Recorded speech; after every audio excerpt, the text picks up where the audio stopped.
Hello दोस्तों, नमस्ते, प्रणाम। आप लोग कैसे हैं? उम्मीद करती हूँ कि आप लोग ठीक होंगे। एक हम लोग देहाती झूमर गीत लेके आए हैं। गाना कैसा लगेगा लाइक करिएगा, सब्सक्राइब करिएगा, कमेंट में ज़रूर बताइएगा कि गाना कैसा लगा। नए होंगे तो शेयर सब्सक्राइब जरूर करिएगा। फुल आवाज के साथ सुनिएगा। कगवा बोलिया बोले अब का करी, कगवा बोलिया बोले अब का करी हो, अब का करी।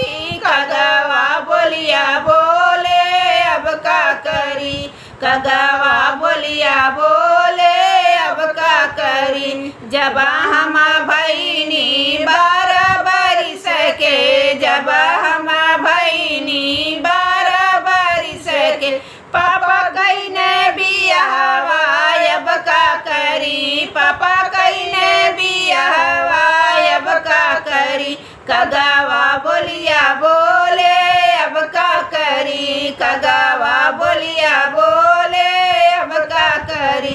जब हम भैनी 16 बारिश के, जब हम भैनी 16 बारिश के, पापा दियने गवनवा अब का करी, पापा दियने गवनवा अब का करी। कगवा बोलिया बोले अब का करी, कगवा बोलिया बोले अब का करी, कगवा बोलिया बोले अब का करी।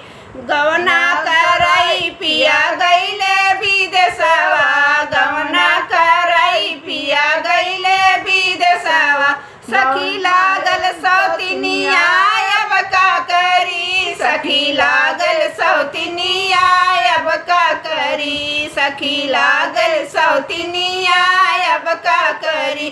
कगवा बोलिया बोले अब का करी, कगवा बोलिया बोले अब का करी, अब का करी हो, अब का करी। कगवा बोलिया बोले अब का करी, कगवा बोलिया बोले अब का करी।